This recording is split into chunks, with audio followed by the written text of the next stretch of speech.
estudié en realidad Ciencias de la Comunicación, y ya hace 6 años que trabajo como voluntaria en el equipo de TX Río de la Plata, y en distintas actividades, ¿no? Trabajo mucho en la parte de comunicación, después empecé trabajando en el equipo de coaching que lideran Flor Polimen y H.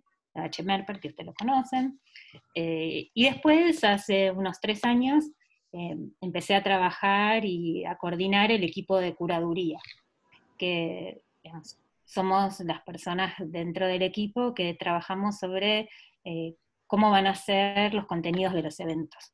Así que ese es mi trabajo en TX Río de la Plata. Ahora que, no sé, no lo puedo, digo trabajo, pero en realidad es una de las actividades que más me gusta en la vida. Y además es uno de los equipos más hermosos que me tocó trabajar, es toda gente espectacular. O sea, la vara está siempre muy alta y son todos muy grosos y bueno, es un espacio de muchísimo aprendizaje. Así que el otro día estuve en una clase, charla de Mariano Sigman, y que no sé si lo conocen, que también es del equipo, y Mariano decía que cómo funcionan los procesos de aprendizaje y que cuando uno quiere aprender algo posta a posta, digamos, hace todo un camino, ¿no? Bueno, y no voy a ir en todos los detalles de todo ese camino de cómo aprender algo, pero el último paso de ese camino es enseñarlo. Dice, si uno quiere realmente aprender algo, lo tiene que enseñar. Bueno, ustedes son docentes, así que no les estoy contando nada nuevo, pero también decía que era bueno enseñarlo recién aprendidito, que no es que tenías que ser un recontra experto, sino que apenas te lo aprendías, estaba bueno hacer ese esfuerzo de enseñarlo, porque ahí es como que empiezan como todas las piezas a organizarse, a encajar, y de uno le da como el broche final a ese, no sé, esa habilidad, ese conocimiento, lo que quería incorporar.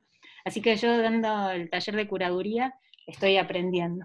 Ese es por eso me entusiasmaba tanto poder hacerlo.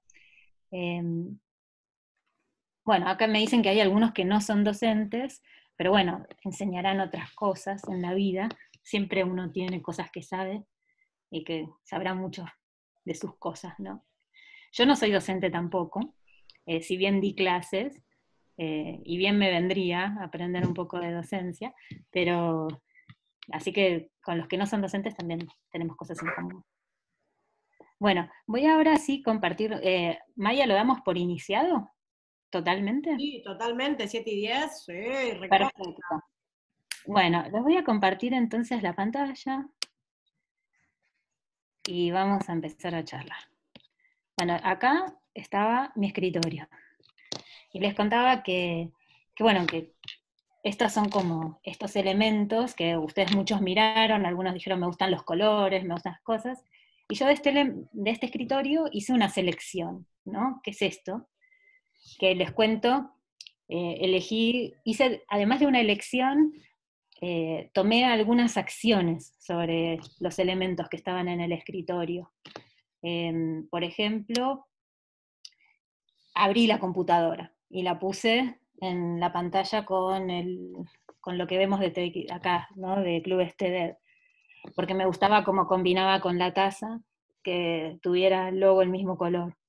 Después elegí mostrarles los elementos con los que trabajo, que son muy analógicos, ¿no? Los cuadernos, todos los lápices de colores, las plumas, las lapiceras negras.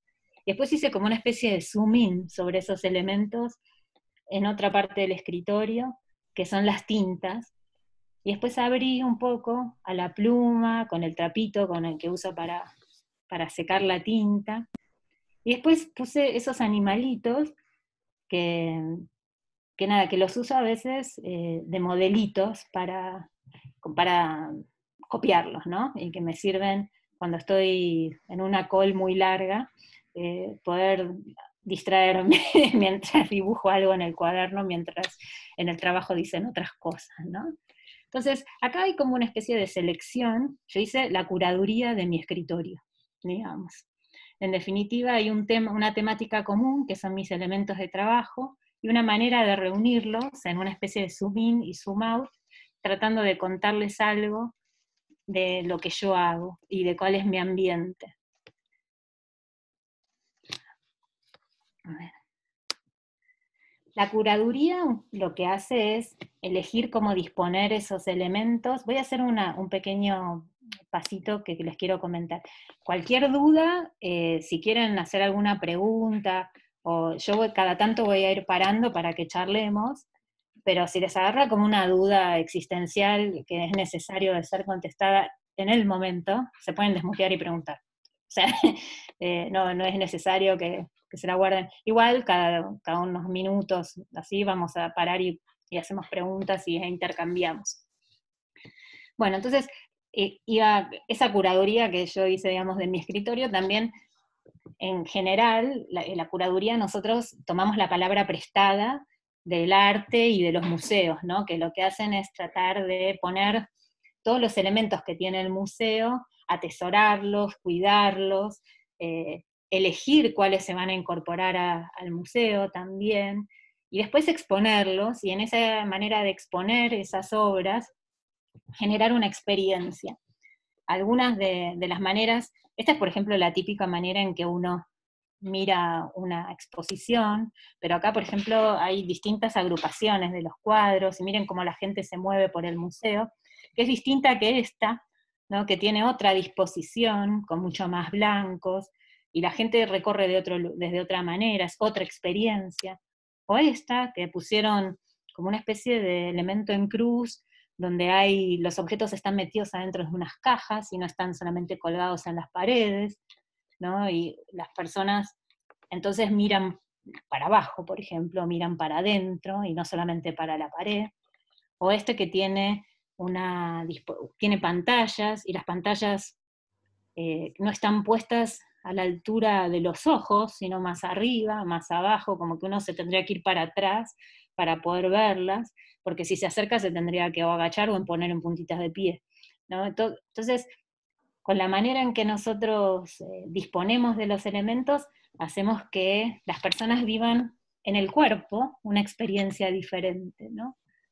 Bueno, y nosotros tomamos prestado esa idea del arte y de los museos para trabajar la curaduría de contenidos, que es una palabra que se usa habitualmente, y en el caso de TX Río de la Plata, sucede en el equipo, y nosotros siempre a fin de año nos juntamos y pensamos siempre no, hace 3 años que empezamos con eso, que a fin de año nos juntamos, pensamos cuál va a ser el tema del año siguiente, y después generamos un proceso para que ese tema después se convierta en el evento, ¿no?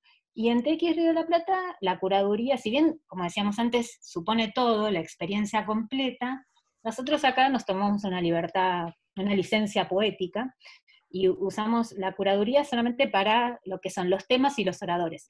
Después la puesta en escena y todo eso obviamente que también tiene su curaduría, pero no la hacemos en el mismo equipo. Es como que se lo damos así a otro equipo que lo toma y lo hace, ¿no? Entonces, en TX Río de la Plata lo que trabajamos es, en la parte de curaduría, en pensar el tema, tratar de generar un proceso para que ese tema nos invoque a un grupo de oradores, y elegir esos oradores. Eso es lo que pasa, cómo trabajamos. Bueno, ¿cómo fueron los temas, esto que yo les contaba de que cómo fueron evolucionando? Bueno, en 2018 estuvimos trabajando sobre el tema más allá de nosotros. No sé si todos tuvieron oportunidad de ver algo de lo que pasó en el Colón, que fue el evento que iba con esa temática. Tratamos de que el tema sea lo suficientemente abierto para incluir cosas variadas, ¿no? Y al mismo tiempo nos dé como una intuición de qué es entrar en ese evento, o sea, que genere un conjunto de cosas, pero que no sea un conjunto de cosas rígido, ¿no? Y después en el 2019 trabajamos con otra temática, que es los próximos 10 años. En el caso de los próximos 10 años, que ahí lo hicimos en Tecnópolis, hicimos primero un fórum chiquitito, y después en Tecnópolis, que fue muy grande. Ahí, ¿qué armamos? Armamos como proceso, pensamos, bueno, cumplimos 10 años, ¿no? Nosotros no nos sale muy bien hablar del pasado, nosotros hablamos más del futuro, pero tampoco vaticinamos, sino cómo nos preparamos hoy para el futuro, ¿no? Tratamos de no ser muy autocelebratorios, o sea, no queremos hablar de nosotros, sino de los demás. Entonces, para festejar, pensamos en esta idea de qué se viene para adelante, ¿no? De los próximos 10 años. Y así fue como empezamos a decir, bueno, ¿qué preguntas nos podemos hacer? Y no sé si ustedes vieron, pero hicimos como un decálogo, no un decálogo, había como 20 preguntas sobre los próximos 10 años que nosotros queríamos contestar. Y en función de esas preguntas, dijimos, bueno, ¿quién puede contestar estas preguntas o por lo menos hacerse una pregunta nueva sobre esta pregunta? Y así fue como fuimos eligiendo los oradores. Bueno, después de los próximos 10 años, llegó el de este año. El de este año es Big Bang. Big Bang nació como idea en diciembre del año pasado. No teníamos ni idea de que íbamos a estar en este nivel pandémico, así big baneados de esta forma. Solamente pensábamos que qué buena idea pensar el Big Bang, ¿no? Y los distintos Big Bangs que vive la sociedad y cómo era. Y en el caso de Big Bang, una vez que lo elegimos, no nos armamos una serie de preguntas, sino que nos armamos un manifiesto, que es este manifiesto que está acá, que es un poco largo para que lo lean todo, pero yo les voy a leer una partecita que dice, algunos de los grandes cambios, esto lo escribimos entre todos, los miembros del equipo, ¿no? O sea, algunos de los grandes cambios en nuestras vidas, en nuestras sociedades y en el mundo, surgen de pequeños cambios acumulativos, evoluciones. Otros parecen tener un punto de inflexión, un momento de Big Bang. Es una etapa en la que algo chiquito deja de serlo, se expande y transforma la realidad. Antes del Big Bang, esas semillas de cambio pueden pasar desapercibidas, ser raras, incomprendidas, difíciles de explicar. Después del Big Bang, no entendemos cómo antes vivíamos de otra manera. Dice, durante el 2020, en TEDx Río de la Plata, queremos explorar e intentar entender cómo son esas semillas de cambio, de estallido creativo y de redefinición de lo normal, de lo aceptado, de las reglas de juego.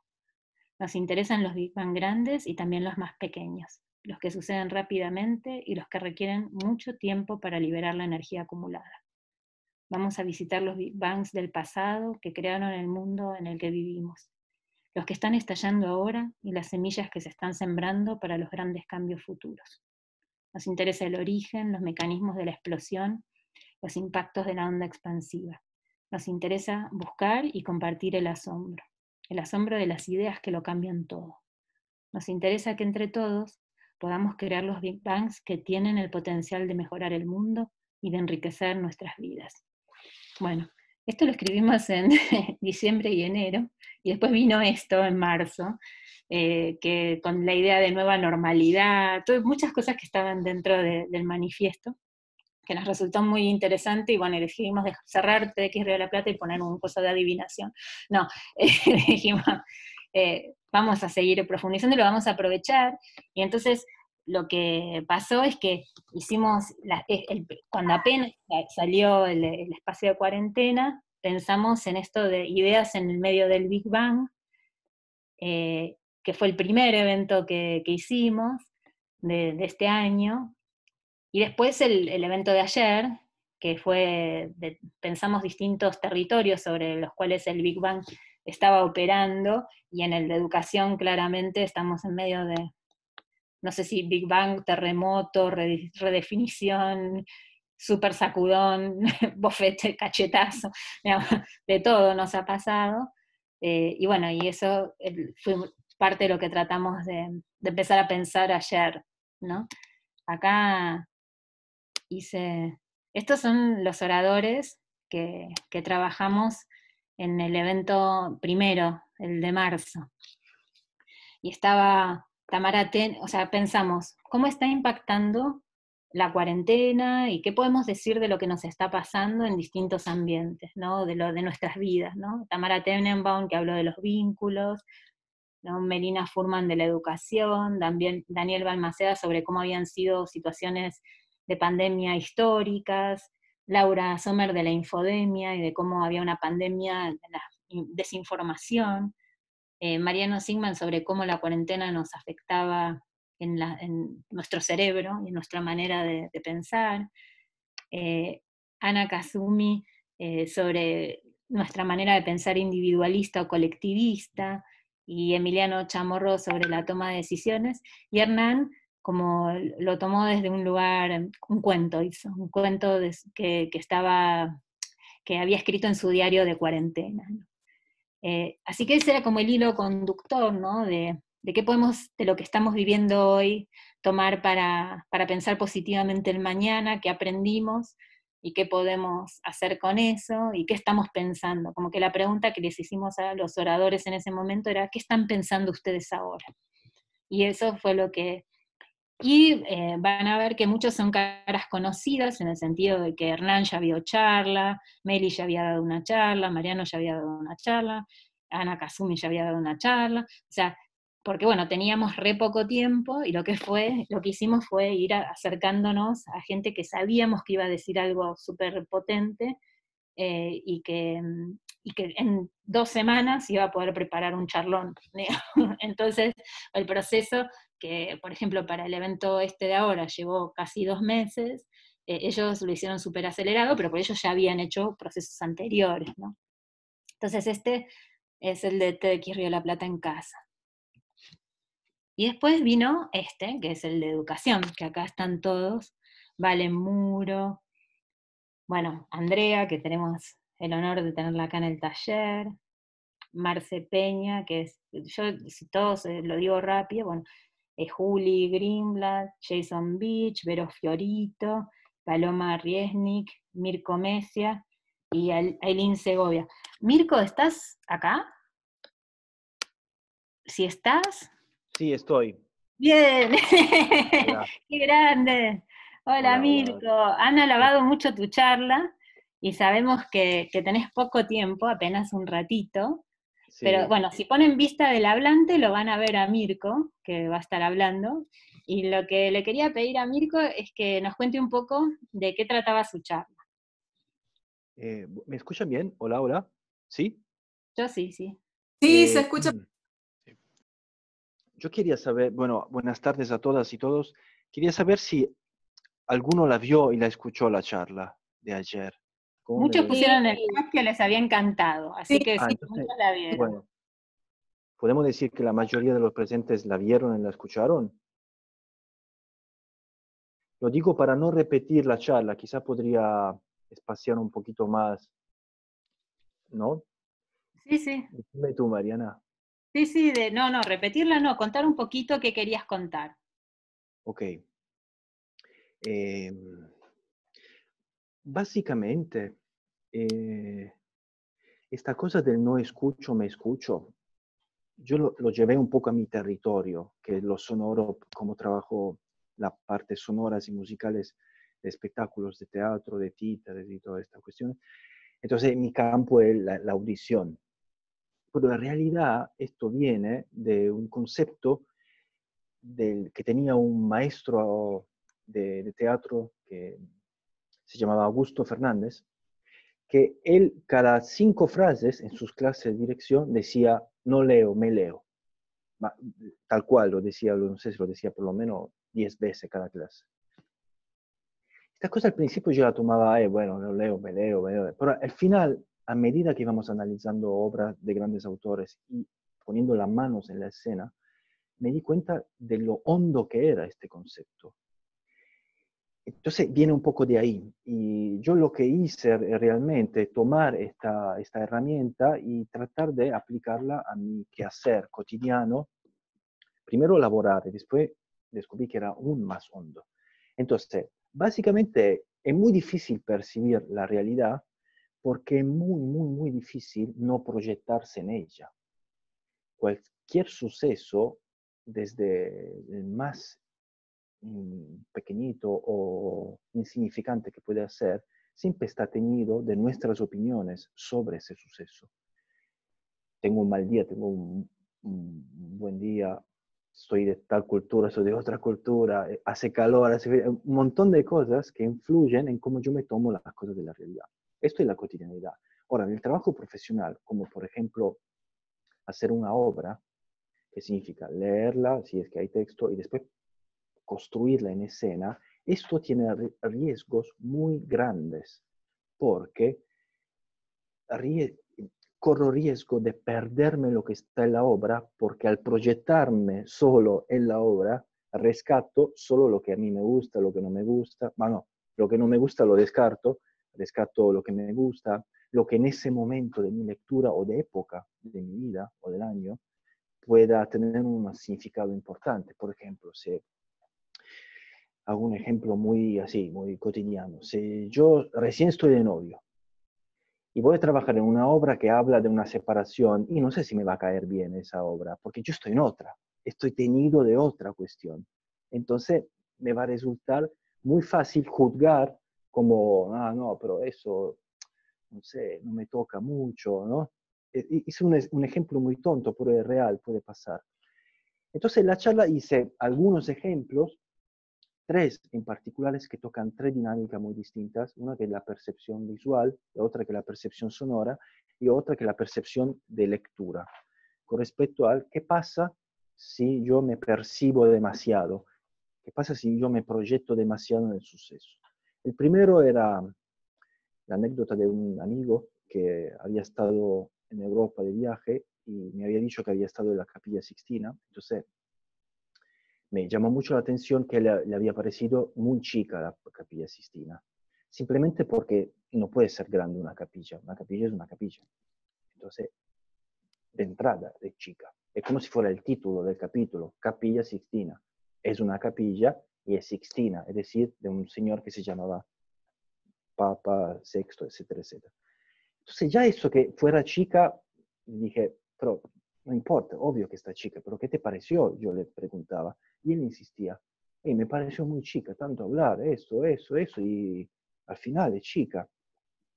Entonces yo le decía, bueno, no fue tan diplomática como la conversación que tuvimos, como después la transformamos con Mariana en la charla TED. Yo después, viste, también soy tano, me recalenté con eso, pero bueno,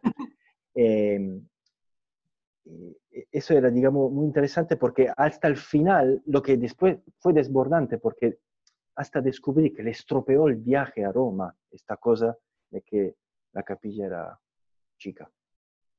Entonces, bueno, ahí hubo un ping-pong de opiniones. Entonces era, claro, uno entró en la capilla y lo más importante era, no era lo que me esperaba. Lo más importante no era lo que estaba ahí. Después, otro ejemplo era cuando yo trabajé con una directora que estábamos en mi taller, entonces le mostraba todos los sonidos. Yo trabajo mucho con objetos sonoros mezclados con instrumentos musicales. Y uno de los sonidos que le presenté fue esto, que son dos crótalos, se llama, de Turquía, que me lo envió un amigo de Estambul, que hace un sonido muy poético. Sí. Y ella cuando escuchó eso dijo, no, esto me acuerda el microondas, cuando avisa que termino de calentar la comida. Y eso a mí me generó un gran rechazo, porque dije, ¿cómo puede ser que la directora, estamos preparando una obra importante, la primera vez que trabajamos juntos, este instrumento es de Turquía, me lo enviaron de Estambul, ella lo asocia con los microondas?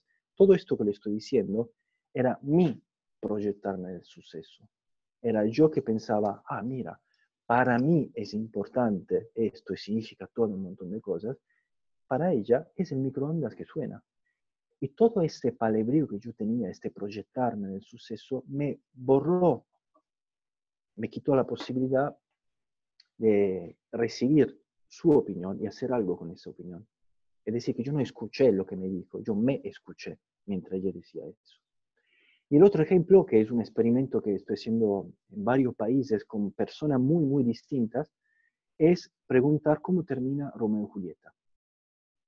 Y eso empezó por juego y después descubrí que hay un sistema de creencias comunes en muchos países.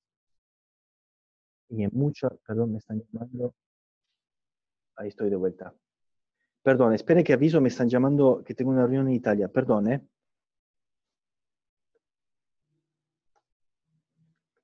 Perdón.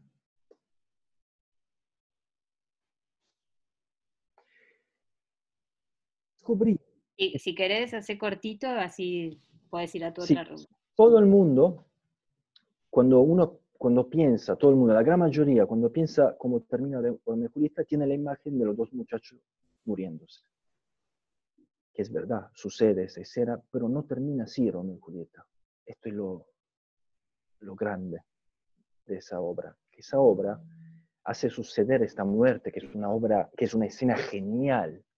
Shakespeare siempre tiene escenas geniales en todas sus obras, y esta es la escena genial. Eso que uno parece muerto, entonces el otro se mata, el otro se despierta. Todo eso lo hace para que después tome otro valor la otra escena, que es los padres, más bien el papá de uno con el papá del otro, que se reúnen ahí en el mausoleo donde los dos están muertos, y hay otros muertos también, que hay el primo de Julieta, y ellos dos, frente a esta muerte, se dan cuenta que se han pasado. Eso tomó una medida, se descontroló esa enemistad entre esas dos familias, y que ya no hay vuelta atrás, solo hay ir para adelante. Entonces estas dos muertes, de alguna forma, crean un nuevo devenir para esas dos familias. Es decir, yo no quiero decir que termina bien Romeo y Julieta, pero tampoco termina mal, porque ese nuevo devenir está fundado en una paz que traen dos muertes. Es decir, sigue siendo una tragedia, pero Shakespeare enciende una pequeña velita al final de esta obra. Si yo pienso que termina con la muerte de los dos muchachos, no estoy mirando a dónde miraba Shakespeare. No estoy mirando esta velita. Esto es proyectarme en el suceso. Pero lo grandioso de este experimento, que opinan así, también los que no la leyeron la obra, piensan que termina así la obra. ¿Entendés hasta qué punto llega el proyectarme en el suceso? Es desbordante eso, realmente. Los invito a pensar en vuestra cotidianidad si les pasa esta cosa desde pequeñeces, desde cómo, no sé, hasta cómo juzgamos a una persona que está cruzando la calle hacia nosotros. La película que nos hacemos, y después cuando la cruzamos era otra cosa. Muchas veces no pasa eso. Bueno, entonces mi charla fue por ahí, digamos. Y logró esa síntesis gracias a la enorme precisión y medida que tuvo Mariana al guiarme dentro del laberinto que yo había escrito, lleno de cosas, anécdotas y cosas paralelas, en fin, yo creo que hubiera sido imposible con otro tipo de dinámica de trabajo llegar a este punto tan esencial, tan medido. Entonces yo eso, quería rescatarlo porque realmente fue un laburo con ella sumamente de cirujano con la palabra. Gracias. No sé si te contesté. Teníamos un material espectacular porque Mirko es un genio. Así que un aplauso, muchas gracias. No, gracias a vos. Hacemos el aplauso silencioso de los Zooms. Bueno, Mirko, vos sentite libre de evaporarte en el momento que necesites. Sí, tengo que ir, ahí me están llamando. Vaya, has cumplido tu misión. Muchas gracias. Buen trabajo. Y acá acuérdese, perfecto. cada uno. Bueno, chao, buen trabajo. Chao, gracias. Nos vemos, chao, chao, buen trabajo. Chao. Bueno, quería que lo escucharan un poquito a Mirko porque vamos a trabajar un poco, él cumple esto que nosotros buscamos cuando seleccionamos los oradores, ¿no? Que es, además del tema y que cumplan con esta cuestión de acercarse a la temática que para nosotros, en el caso de educación, es como tan importante ese pequeño Big Bang de poder salirse de las propias percepciones para poder mirar el mundo, ¿no? Tanto desde el lugar de los docentes para poder ver y escuchar lo que dicen los chicos, como por parte de los chicos y las chicas, como por parte de los chicos y de las chicas, para poder abrirse a experiencias nuevas y no desde el prejuicio, ¿no? Y nos parecía espectacular.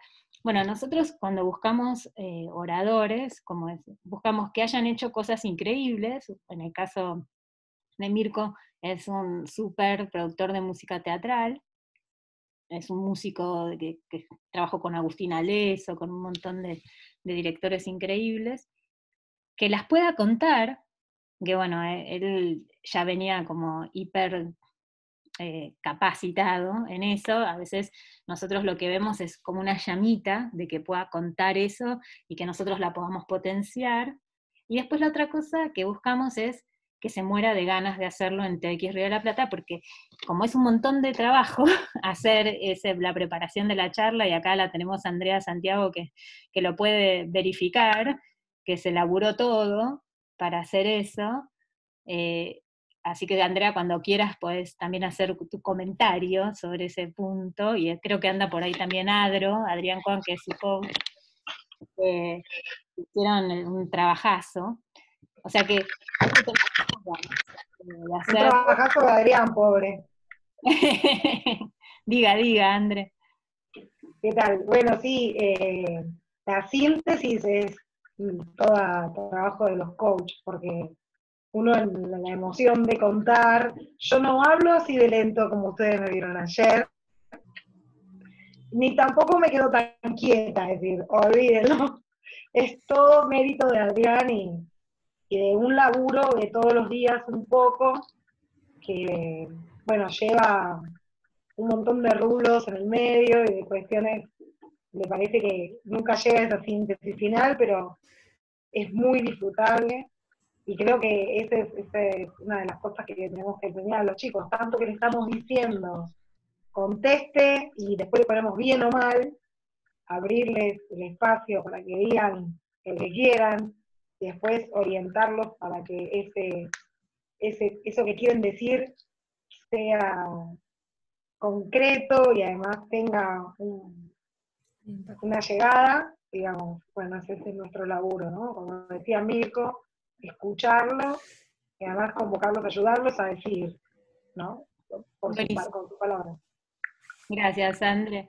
Bueno, y lo que buscamos, además de todas estas cosas que dijimos recién, de que tenga estas tres cualidades, lo que más buscamos es que tenga una idea. Que en el caso de Mirko, la idea es esta de que yo no escucho, yo me escucho. Y que estoy en el medio de la percepción del mundo. Y que si puedo correrme un poco de ese espacio, me voy a dejar de perder un montón de cosas que están ahí. Y además, si me reconozco en el medio, puedo conocerme más a mí misma, ¿no? Que, para entender cómo veo y qué es lo que me pasa con las cosas que veo, ¿no? Una idea, además queremos que tenga una idea que sea una idea potente, que sea una idea trascendente, ¿no? Y innovadora. Bueno, ¿y qué buscamos? ¿Cómo nos damos cuenta que la idea es así? Bueno, una de las personas que trabaja con nosotros en el equipo, que es una persona muy importante entre el equipo, es Flor Polimeni, ella definió un poco cómo son esas ideas que buscamos, ¿no? Y son ideas que causan asombro. Uno se da cuenta que una idea es novedosa porque uno dice, ¿cómo no se me ocurrió a mí también, no? Y, qué loco, ¿cómo se le ocurrió esto, no? Hay algo del asombro que pasa con una muy buena idea. La otra cosa es que sea una idea que sea empática, en el sentido de que sea una idea que convoque a los demás. A mí me pasa eso con la charla de Mirko, que me convoca, que siento que a mí también me pasa eso, que tiene que ver conmigo, ¿no? Y aún cuando fuera, no sé, la charla de cómo conversan los delfines en lenguaje delfín que tuvimos de Marasco, o la que fuera, digamos, en algo te convoca, ¿no? Y eso, si en algo te convoca es porque tiene ese aspecto empático, ¿no? De que uno siente que en algo se conecta con esa situación. Después el otro aspecto que tiene es el de la singularidad, ¿no? Que uno siente que tiene algo que es como las personas, ¿no? Que no es igual a otra. Que uno puede ser parecida, puede ser, pero que es única.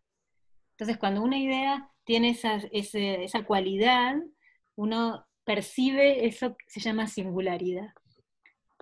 Y el otro caso, que en el caso de Mirko, está bien como presente, y por eso es como un ejemplo clarísimo, tiene una poética, o sea, tiene una forma de ser contada. O sea, la idea de Mirko, la forma en que Mirko la cuenta, le va como anillo al dedo. Si contada como un experimento científico por un, no sé, estudioso del MIT, no sé cómo sonaría. Distinta, digamos, seguro. Quizás también tendría su poética, porque la ciencia tiene también su poética. Poética no en el término tradicional de la idea de poesía, sino una poética en el sentido de que tiene un estilo para ser narrada.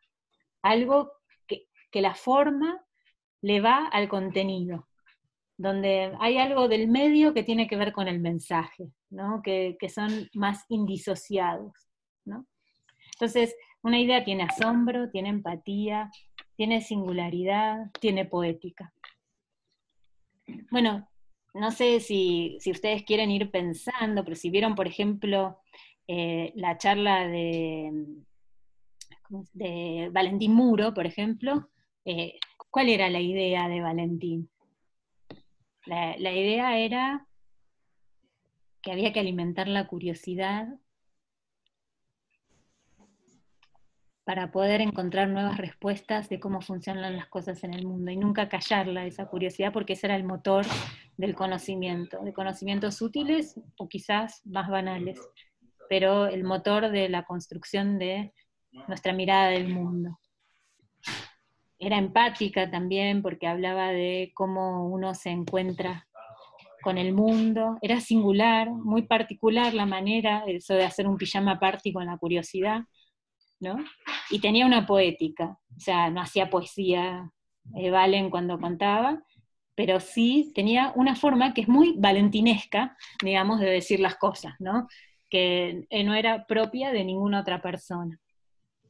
Entonces, hasta ahora yo les vengo como contando cómo hacemos la curaduría de oradores, que es que buscamos estas personas que, además de cumplir con el tema, y que hayan tenido una trayectoria en ese tema, y que hayan hecho cosas increíbles, las puedan contar, tengan muchas ganas de hacerlo, y además tengan una idea, y que esa idea tenga asombro, empatía, singularidad, poética, y bueno, y cuando las encontramos es como que tipo las atesoramos, porque no es tan fácil de encontrar eso, ¿no?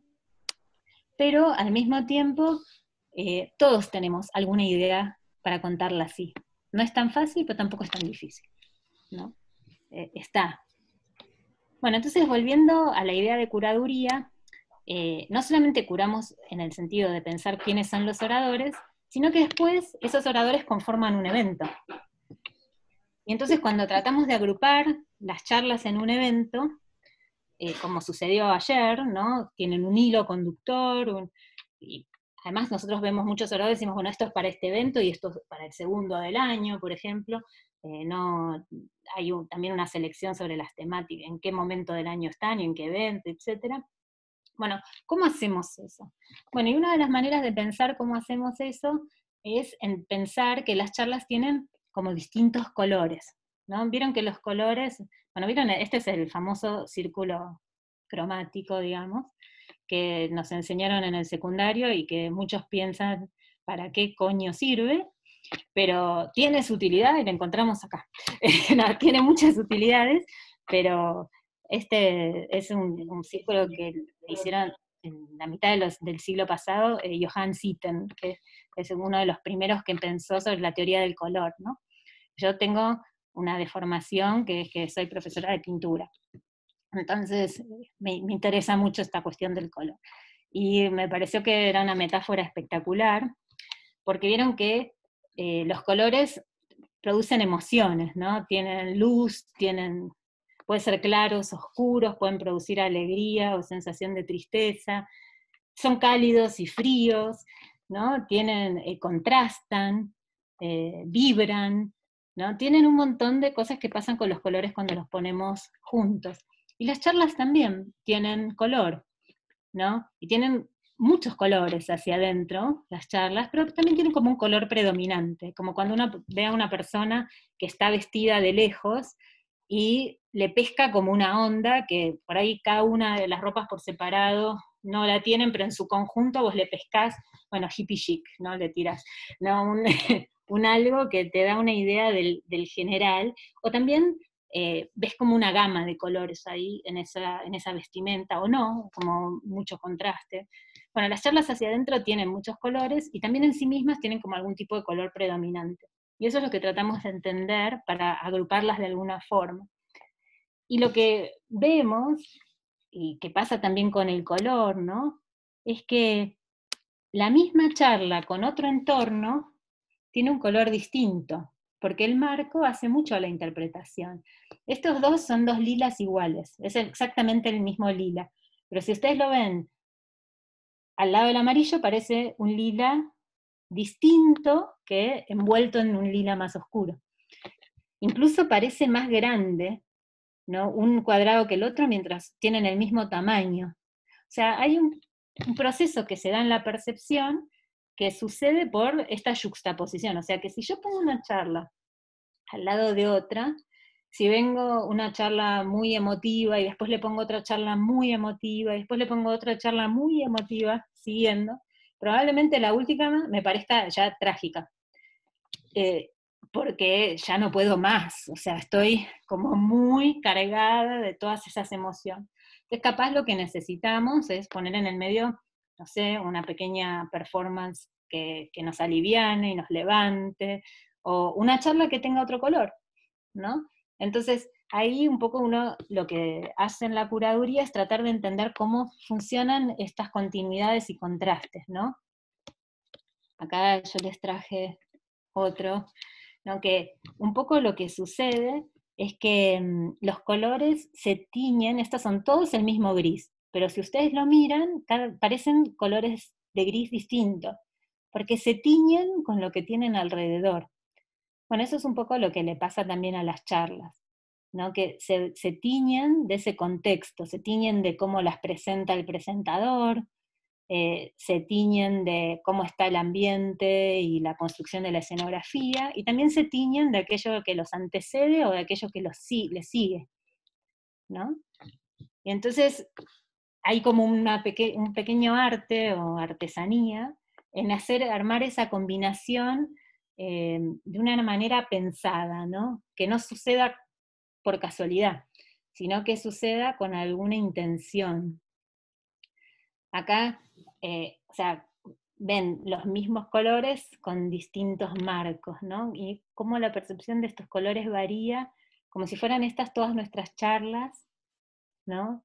Hiladas con un mismo fondo, ¿no? Y cómo hacemos que cada una o brille o resalte, la que es magenta sobre el fondo magenta, no se ve directamente. Entonces, ¿cómo hacemos para que las charlas de nuestros chicos, en este caso de los oradores del evento, se luzcan? ¿Qué les ponemos cerca para que eso suceda, ¿no? ¿Cómo las ordenamos? Acá no me voy a entrar en detalle, pero hay 7 formas de contrastar, ¿no? Por ejemplo, 2 colores puros, o sea, como 2 charlas bien saturadas, una bien científica, una bien emocional, contrastan.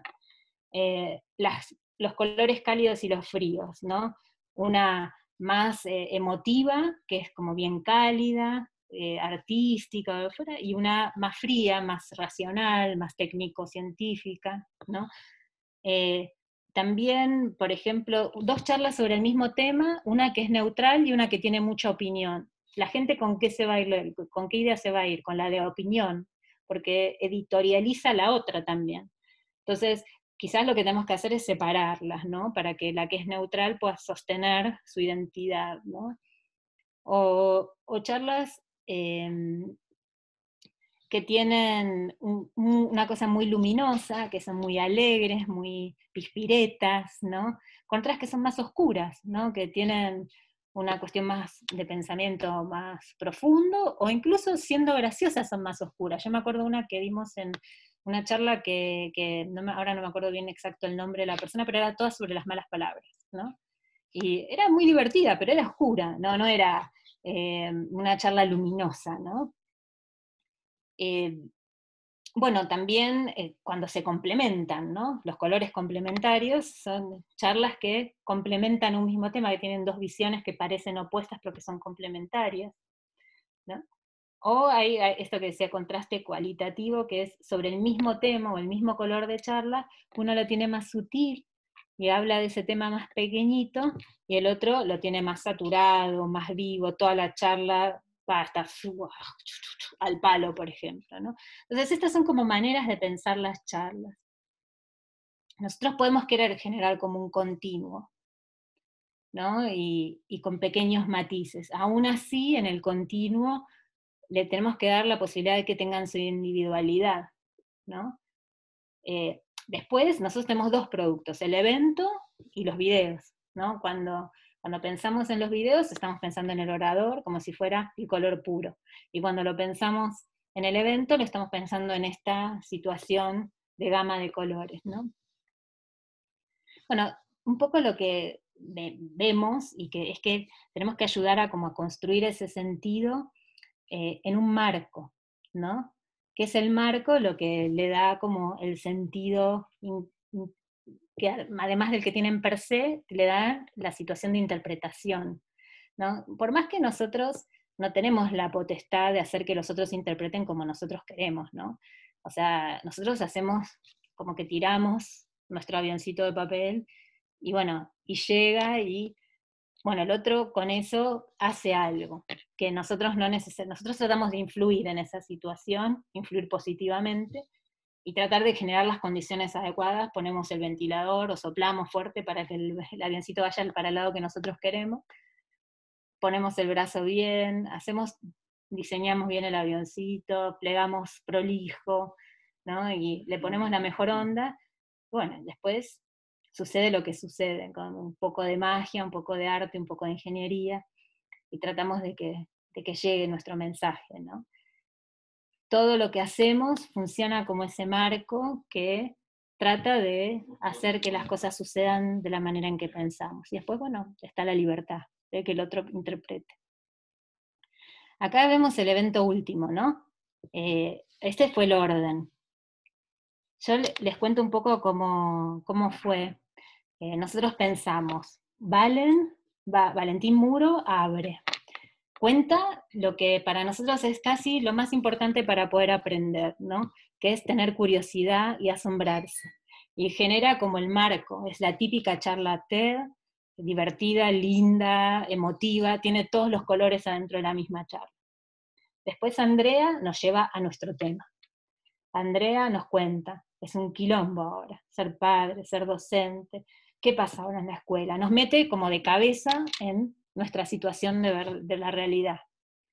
Después es un poco más liviano, hablamos de la ciencia, Marcela Peña viene con no está en vivo, está en otro país, nos cuenta algo desde otro lugar, y nos habla de la neurociencia. Y después, montado sobre la misma internacionalidad, Pepe Menéndez, que nos habla desde Barcelona, y nos sigue contando estas cuestiones que quizás son un poco más lejanas, pero que empatizan con nuestra mirada desde acá. Después viene Juli Greenblatt, que nos cuenta desde la emoción, desde la perspectiva de los chicos, cómo la familia también puede ser un problemón, y que no hay una sola manera de ver el mundo de la familia. Es una bomba la charla, te deja medio como destrosex, y después, bueno, un poquito de alivio con la banda Mise, que nos canta una canción y nos hace sentir un poco mejor después de la charla. Y después viene Jason Beach, abrimos otra vez, ¿no? Algo general, cómo podemos formar a los alumnos como ciudadanos, internacionalmente, que piensen en lo global, que vean los grandes problemas. Y después vamos a lo chiquito. Vero nos cuenta cómo podemos hacer más federal y más local lo que hacemos, aunque lo hagamos con los medios masivos. Después seguimos en lo local. Teresa Punta, que está en Trelew, nos cuenta la mirada desde una provincia. Y Paloma nos cuenta una provincia que mira a los chicos de una manera inclusiva, ¿no, Teresa? Y Paloma es como la complementación de eso. La escuela que incluye, que es la que dice Teresa, es la que excluye a Paloma. Es la misma. Y después Mirko vuelve a abrir, ¿no? ¿Cuál es otra herramienta? Hablemos de nuestras percepciones. Y Ailén cierra. Y en la charla de Ailén están todos los colores. Está la charla de Valen sobre su curiosidad. Está la mirada de la escuela. Está un poco la charla de Juli, cuando ella cuenta sobre su padre que la abandonó. Está la internacionalidad, la idea de globalización y multideterminación que trae Jason.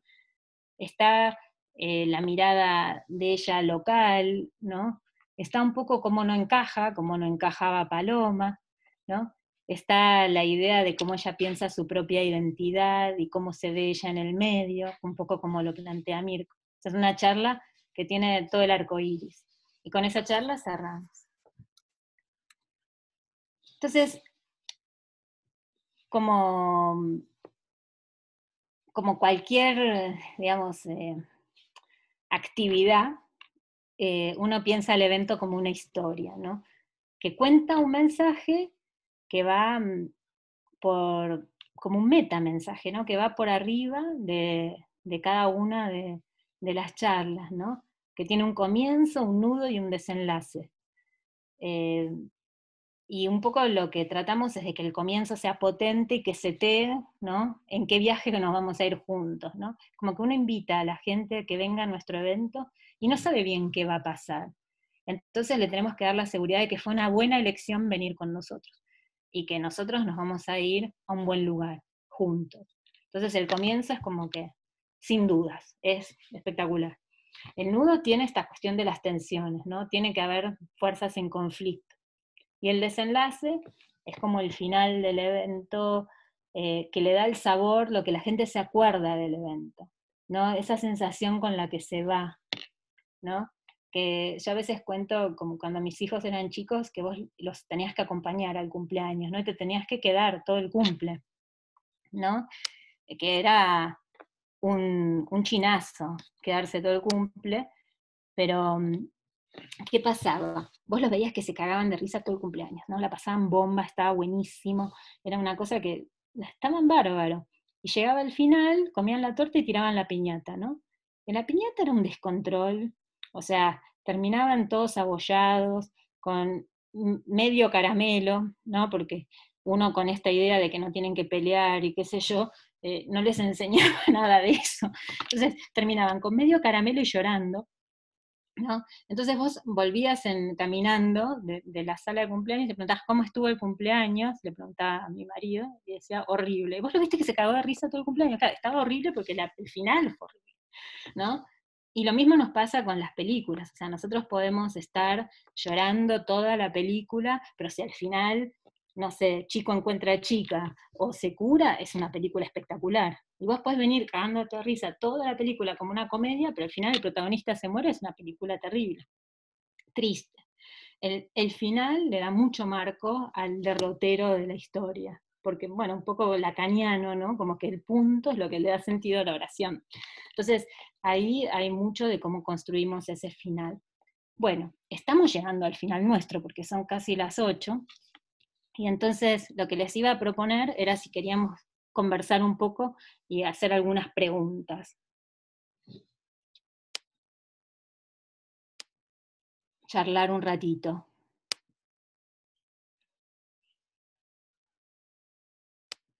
Acá ¿Puedo hacer una pregunta, Mariana? Sí, por favor. ¿Cómo estás? Bien. Bueno, a mí me pasó, por ejemplo, que lo vi con mis alumnos al evento, o sea, cada uno en su casa, pero lo estuvimos viendo.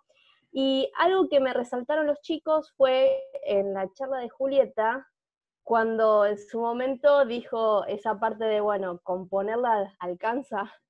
Y ahí es como que a los chicos le hizo ruido porque yo siempre fui de, no digan malas palabras, no vayan para este lado, o sea, tratemos de buscar un vocabulario y ahí con eso ya está. Sonamos, quitamos todos los argumentos. Tal cual. Así que ahí es como que me mató. No sé qué decirles ahora. Está bien, o sea, siempre uno, así como los apoyos visuales, así como todo, viste, esto que dijo Mirko de agarrar el texto y y mirarlo con ojo de cirujano, ¿no? Siempre es si realmente es necesaria esa expresión, ¿no? Si aporta algo. O sea, ponele Fontana Rosa, estaría re de acuerdo con que digan alguna mala palabra cada tanto. Pero, digamos, al margen de eso, yo no es que estoy yo fui la coach de Juli también, además de Mirko, así que puedo decirlo desde todo el conocimiento de causa, ¿no? Que sentíamos que ella lo quería decir así, y que le aportaba a la cuestión, ¿no? Como que no era lo mismo decirlo de otra manera, ¿no? Y que tenía un sentido. Que esta es otra de las cosas, ¿no? Que es en la micro, o sea, es como la curaduría, un poco, así como decíamos de los colores, puede tener como una cuestión de caja china, donde más chiquito, más chiquito, más chiquito, o de fractal, ¿no? De que lo mismo que ves en lo mínimo, lo ves en lo máximo. Y cuando haces la charla, esas elecciones, ¿no? De cuáles son las frases que un poco te asombran, te vuelan un poco la cabeza, te vuelan la peluca, digamos, te descolocan un poco. Bueno, a veces está bueno. También siempre depende mucho, ¿no? Están en el marco escolar, por ahí la escuela es un poco rígida en relación a esas cuestiones, ¿no? Tampoco lo vamos a exponer a que esté en una situación donde después lo repriman por eso, ¿no? Pero en este caso tenía ese sentido. ¿Te puedo hacer una... Te hago una pregunta. Ay, disculpa. Después Diego, ¿no? Sí. Vos hablaste de la curaduría de los oradores y después dentro del evento. Ahora,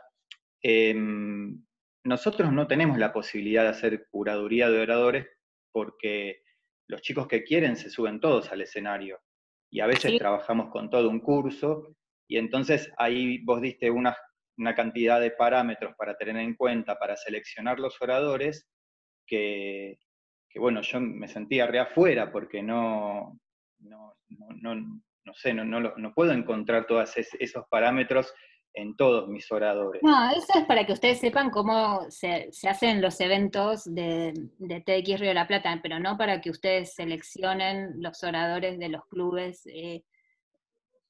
Quizás si después a ustedes les proponen que elijan o que propongan alguna charla para weekend, puede ser más ese el criterio, ¿no?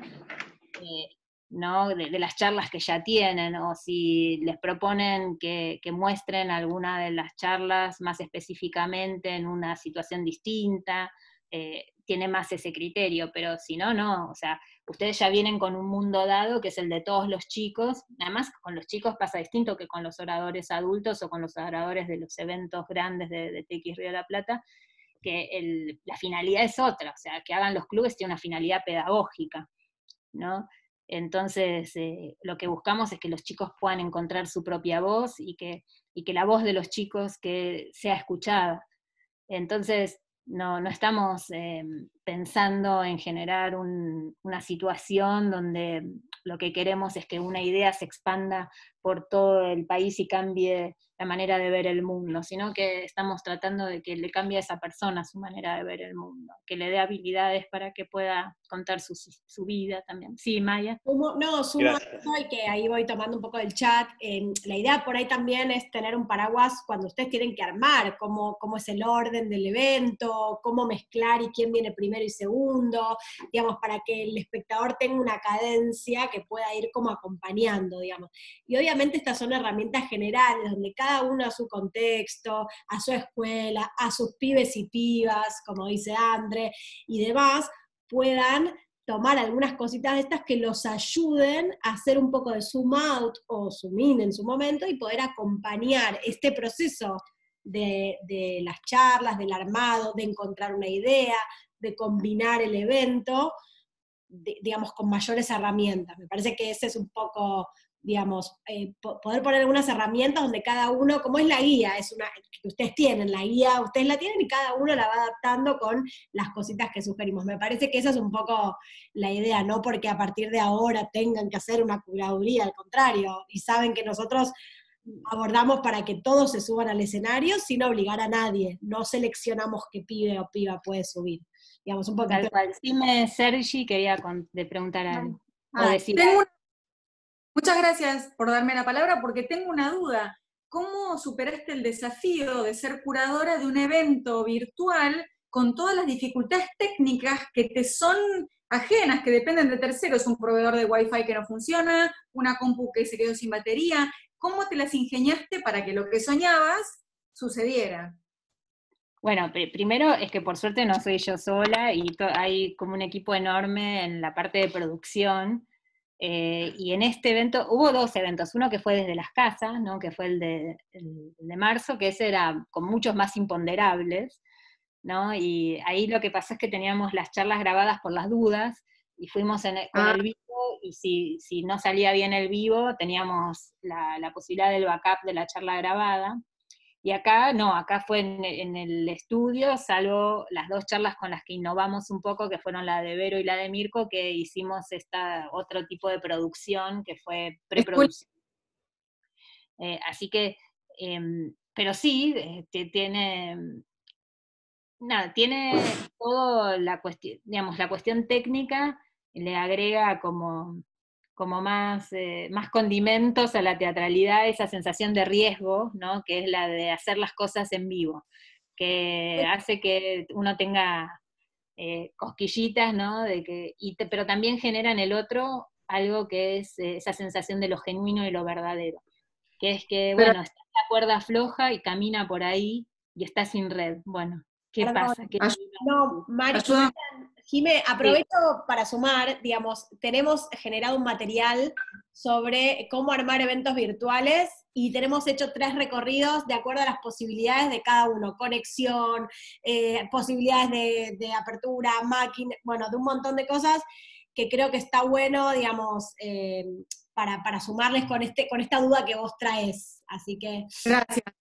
Julia Quevedo, te veo justo ahí. Perdón, Maya, ¿puedo agregar algo de esto? Ay, hola, Jerry. Hola. Ay, pero Hola. qué leve, ¿no? No, me encantaba y estaba escuchando a Marian, que es una genia grosa del universo, de esto que todos los días aprendemos de Marian, todo el equipo. Quiero contarles una infidencia, algo que hacemos en el equipo cada noche antes de cada evento desde hace 10 años. Y es nos juntamos, algunos del equipo, y decimos qué es lo que mañana puede salir mal. Y hacemos la lista de todas las cosas que pueden ser reverendas cagadas, y lo decimos así en italiano. Hacemos la lista, tiene el título así en el coso, hablando las malas palabras. No podemos decir tonterías, o sea, en estas cosas hay que decir las cosas por su nombre y en confianza, ¿no? Y entonces ponemos las cosas, por ejemplo, que se caiga el wifi, que no sé, que se corte la luz, que haya una invasión extraterrestre. O sea, ponemos todas, algunas tienen más probabilidades que otras de suceder. Y lo que hacemos es, para cada una de esas, nos imaginamos qué acción podemos tomar previa que nos ayude a mitigar ese riesgo. En las que podemos hacer algo, por ejemplo, si hay Wi-Fi, ¿hay otra red de Wi-Fi disponible que si se te cae esa podés moverte la otra? ¿Podés pregrabar la charla de forma tal que si se cae el Wi-Fi de un orador que está desde su casa le pasamos la charla? Bueno, todas esas las tratamos de hacer dentro de lo razonable. Y las que están fuera de nuestro alcance, están fuera de nuestro alcance. O sea, si justo hay un terremoto y se cae una planta generadora de luz y toda la ciudad se queda sin luz, bueno, mala leche, se quedó sin luz y la gente va a entender también que es así. Entonces, me parece que lo importante es que quede claro que estamos haciendo nuestro mejor intento posible, pero que somos humanos, que alguna cosa puede fallar, y si falla está todo ok también. Entonces, por ejemplo, una de las cosas que nos pasó en los primeros eventos y que aprendimos mucho, es el tema de grabación de sonido en las charlas. Nos pasó en un evento en el que, recuerdo, Matías Martín era el conductor, un evento en el 2012, creo que fue, en el cual Matías Martín tenía su micrófono, presentó un orador, se fue atrás, y todas las grabaciones de todos los micrófonos iban a la misma grabadora, y el operador de sonido se olvidó de apagar el micrófono de Matías, y mientras hablaba la oradora o el orador que estaba dando la charla, Matías estaba atrás hablando con otra persona, y se pisó, y después era imposible de separar el sonido, porque están grabados en una sola pista. Después aprendimos que hay que grabar en distintas pistas, y un montón de cosas más, pero en ese momento la pagamos cara, tuvimos que rehacer algunas charlas, una charla se perdió para siempre y no la pudimos recuperar, etc. Entonces, uno va aprendiendo con el tiempo también, y los errores se van sofisticando. Es increíble, no importa cuánto aprendes, los errores te alcanzan y siempre hay cosas que pueden salir mal, pero está bueno ese proceso. Perdón que interrumpí, pero me parece que es una herramienta divertida para hacer. No puede salir mal el día antes. Gracias, Está- Jerry. Gracias. Bueno, como son las 8:11, yo no tengo problema de quedarme un rato más, pero por ahí otros les agarra como, ay, yo me iría porque tengo que hacer 1000 cosas, pero me quedaría porque quiero hacer unas preguntas más. Entonces, para combinar esas dos situaciones, hagamos 3 preguntitas más y después cerramos. Y después igual quedamos en el hop-in y me pueden hacer todas las preguntas que quieran ahí. ¿Puedo hacer mi pregunta ahora? Sí, sí, claro, por favor. Dale. No, el largo del evento. ¿Qué largo puede ser un evento qué tan largo para, no, vos hablabas de mechar las distintas temáticas para que la gente se enganche y que después caiga o suba y que diga qué buena película, ¿no es cierto? Entonces, también el largo cuando uno ya está. Es más, me preocupaba más en virtualidad, porque por ahí en presencialidad ver a la persona indica otro respeto y otra cosa que uno se queda para apoyarlo, ¿no? Pero siendo un evento por ahí, una charla grabada, o que yo, empezar a perder audiencia. Sí, hay un tema que es que uno compite con un montón de otras cosas, compite por la atención de la gente, ¿no? Estamos como una especie de guerra por la atención, todos le cuesta un montón de tiempo darnos un minuto y cuando nos lo dan, nosotros además de agradecerlo un montón, lo valoramos muchísimo, ¿no? Entonces, esto que vos decís de la duración es recontra importante. Y bueno, ¿cómo uno elige la duración? Pensando también en las condiciones en las cuales se va a dar ese evento. Primero, ¿cuánto tiempo tiene la gente como para anticipar y reservarse eso? Porque vos podés decir, bueno, vamos a hacer un evento de un día, pero lo cuento con 5 meses de anticipación y lo vengo contando y contando y contando, es distinto que si yo te digo de hoy para mañana, todo el día para mí. ¿No? Imposible, no puedo ir todo el día con vos, ¿no? En cambio, si hace 5 meses te cuento, un día quizás me podés dar, ¿no? Ahora, la otra cuestión que pasa es, bueno, pero va a estar cómoda esa persona ese día ahí, la experiencia de estar ahí va a estar buenísima o va a estar, qué sé yo, pobre, ¿no? En un banco de plaza, duro, de madera, sentado 8 horas, imposible, o sea, llega un momento que el cuerpo tiene un lugar en este espacio, ¿no? Entonces uno dice, no, se escucha con el cuerpo, con las orejas, con la cabeza, entonces va a poder tomar agua, digamos, ¿no? Se va a poder levantar para ir al baño, o sea, como que le pasan cosas, entonces la duración también tiene que ver con la cuestión física, y esto que vos traes de lo virtual, nosotros llegamos a la idea de que más de 2 horas algo que pasa en lo virtual es imposible, como que la gente se agota, ¿no? de esa situación, le agarra mucho cansancio de la pantalla, y es normal porque es una situación que no, que te exige mucha concentración, no tenés todos los sentidos, solamente tenés la vista y los oídos, es como que, entonces 2 horas nosotros veíamos que es como el máximo. Pero todo esto uno toma esas decisiones en función de esto, de que cuánto, por más que ustedes sientan, que eso lo dijo, que yo lo escuché en un taller que dio Eduardo Sáenz de Cabezón, que me pareció alucinante el taller de él, que es un orador espectacular, que seguro ustedes vieron las charlas, pues, las matemáticas son para siempre, bueno, son charlas divinas. Bueno, y él un poco lo que decía es que uno tiene que hacer el evento, o la charla, o el contenido que va a dar, incluso la clase, ¿no? Con el contenido en la cumbre, decía, ¿no? Bien arriba, pensando en el contenido que quiero, pero la audiencia en el centro, ¿no?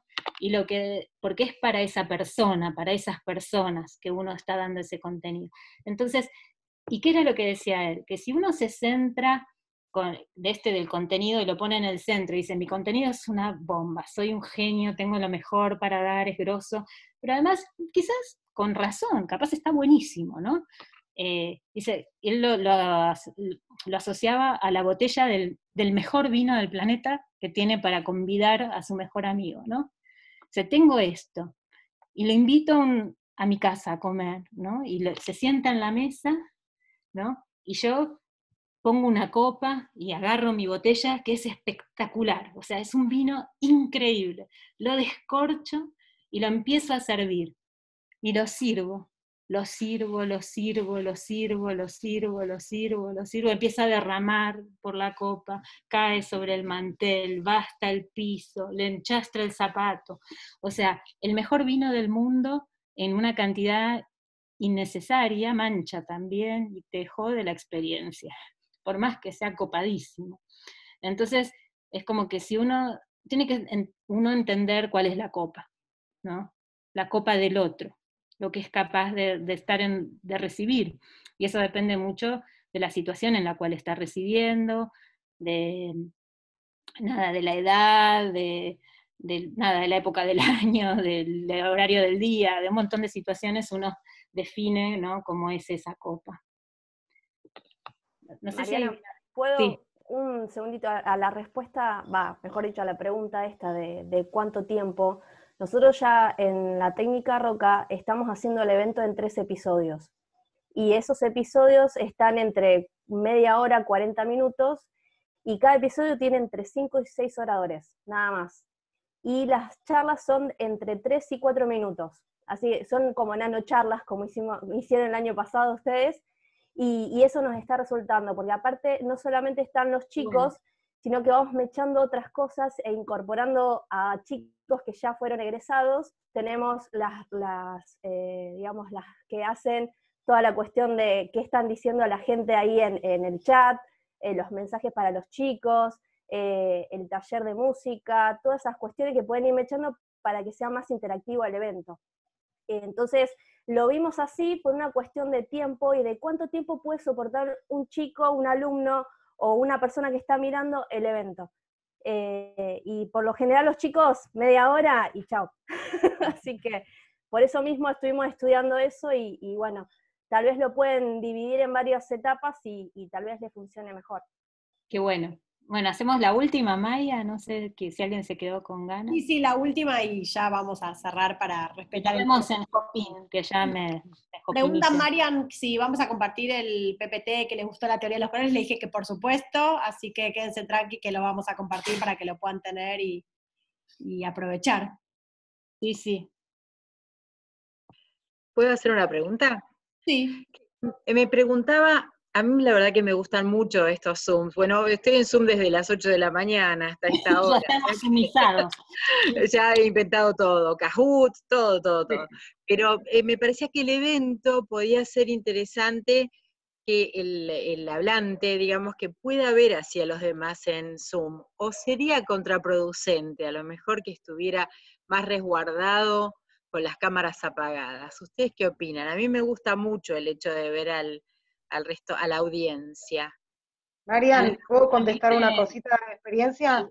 Sí, por favor. Es re feo no ver a la gente que está mirando. Lo que hubiera dado porque hubiese más caras ahí, no se hubiese tan oscuro. Hay algo que pasa en la interacción, ¿no? Sí. Que de ver la cara del otro, que es muy interesante, ¿no? Que de alguna forma es como que uno percibe esa energía que está circulando, ¿no? Y además, otra cosita, no solamente hacemos sus reglas, ¿no? Entonces a veces pueden, a veces no pueden. Si se puede, es genial. Sí. Y otra cosita, también, no solamente el proyecto es para que los chicos hablen y cuenten sus ideas, sino también para que aprendan a escuchar. Claro, entonces esa escucha activa a través de la mirada, en esta época también es muy valiosa, me parece. Acompaña mucho, me parece que acompaña mucho. Sí, gracias. No, gracias a vos. Bueno, la verdad que yo la pasé espectacular, espero que ustedes también. Vamos a circular el material para que lo usen en las cosas que quieran y les parezca provechoso.